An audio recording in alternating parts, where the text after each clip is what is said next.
They beat us. I know they did. It was a heartbreaking loss, but you can't help but root for Cleveland right now. They got swagger. Swagger that by all rights they shouldn't have, but they got it, and they're riding it to success. Jamal Lewis, it's like Deion Sanders was saying, he looks like he's playing for incentives because he hasn't played that hard in a while. If you saw him in Baltimore, I remember last year I was watching him in Baltimore and just going, this guy is washed up. He should just retire now. I don't care how young he is. He's got nothing, but he's playing like he means it this year, and I really do respect that. Braylon Edwards and Kellen Winslow, two of the young stars in this league. I can't wait to see what they grow into. But I love the talent both those guys have. And Derek Anderson, both of his touchdown passes to Edwards and Winslow, they were fitted in between like double and triple coverage. Just really good job by him. And Houston, obviously not a game they were expected to win. They're putting up better fights now that they have Andre Johnson back. He is their offense. Their playoff hopes are one loss away from being shot, but I think it's a move in the right direction for that franchise. I think they've been able to do some good things. And where is Amon Green? Is he like MIA? I don't see him on injury reports, but he doesn't play. I don't know. I don't know where he is.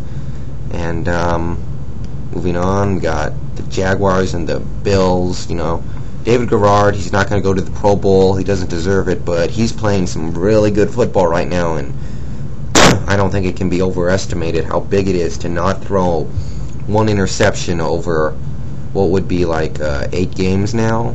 That's half a season. Even if he did get hurt, that's still half a season. He's got no picks. He's got 9 touchdowns. Jacksonville's 8-3. What else can you ask for from a quarterback? I mean, when you think about it, Jacksonville, a week before the season started, they cut Leftwich, and suddenly they go up to this backup and say, okay, take us to the playoffs, or else our coach is going to get fired. And they got pole position for the wild card. Their running game's back on track. Fred Taylor and Maurice Jones-Drew. Sometimes only one of them shows up, but that's all they need. The defense is making plays for the most part and getting back to their dominant run-stuffing ways. If they can beat Indy this week, which I don't think they will do, but it's not impossible. They're in good position to possibly take the division. I don't think it's going to happen, but you never know. Let's see. Oakland and Kansas City, people, they bash Herman Edwards for going for it on that 4th and 1. And obviously it didn't work, so it wasn't the right call because it didn't work, but I actually like that play call. Right at the end, they had 4th and 1 in field goal range. Field goal ties it. Went for it, didn't get it. I mean, they've been running the ball real well all day. Oakland's not a good team. The Kansas City Chiefs need to win. They cannot afford to lose in overtime or maybe even get a tie. That's not going to work for them. They have to win. And, if it had worked, we'd be saying what a genius that Herm Edwards is. I mean, Herm always says you play to win the game, and I think that's what he did. He played to win the game. I respect that. And, Justin Fargas, where's this guy come from? It's, this Oakland offensive line, which has been so lambasted in recent times, it stepped it up this year. It's run blocking pretty well, and the pass blocking is better. The receivers, I mean, last year you had Randy Moss dropping the easiest catches in the world. Now you got players like Jerry Porter and Ronald Curry making these insane catches, and it's fun to watch. Oakland, I think they'll be back eventually. I don't know when. Not a lot else I can say here, but that's pretty much it for Kansas City. They had a nice start, but I think things are going to crumble now. And really, I set the floor pretty low. They might even lose out. I don't even know. I don't think they're that good of a team. They got a decent future. Croyle and Bo and players like that, I think, look pretty good. But for right now, yeah. And thank you, 49ers. Now, you messed up my picks. My picks were bad this week. I went 9-7. That's pretty awful by my standards, but thank you for beating the Cardinals for us. That means a lot to us. It gives us a 2-game lead in the division, takes the pressure off of us coming into this last 5-game stretch. Just thanks. We needed that. I mean, we shouldn't need it because we should have taken care of business against Arizona in week 2, but we didn't, so Thanks. I mean that. Offensive explosion by the Niners, obviously, and I don't know what it is. The play calling seemed to be different, but it was the same guy, so I don't know how you explain that. Dilfer played really well, probably his best game in several years. Gore got back on track. The offensive line made some nice run blocks, still pass blocking issues, but you take what you can get sometimes. The defense made a couple of big plays. Patrick Willis, he's pretty much a lock for Rookie of the Year. He might even make the Pro Bowl. Don't think it's impossible.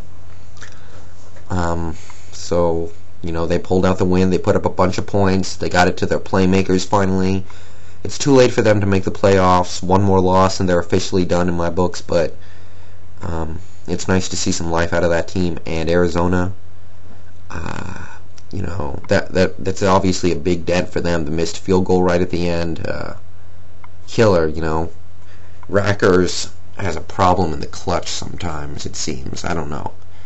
I mean, their offense put up all those yards, but they had some key turnovers, a couple of fumbles, couple of picks, I think, and special teams mistakes. The punt returner kept taking punts from deep in his own end, and there were penalties that putting them back, and one thing led to another. So now basically Arizona needs to beat Cleveland, which I don't think they will do, and if they lose that game, they can start packing it in, I think. So, looking at a must-win, going to be interesting. And I got to watch most of this one, Chicago and Denver. Fool me once, shame on you. Fool me twice, shame on me. I can understand kicking it to Devin Hester at first. Test the guy, see if you can stop him, especially if you have faith in your special teams. Go ahead, by all means, go ahead and do that. But if he returns it on you once, and you've got a lead and your defense is playing well, kick away from the guy. Kick far, far away from the guy. Do whatever you have to do, but how can you make the same mistake twice in the same game? Denver would have won this game in a blowout if it wasn't for Hester and special teams in general.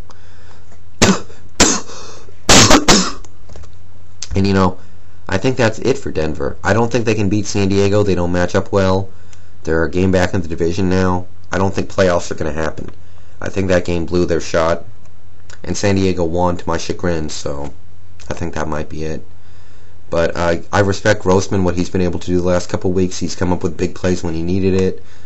He's still not protecting the ball well, but he came up with enough plays to come out the victor.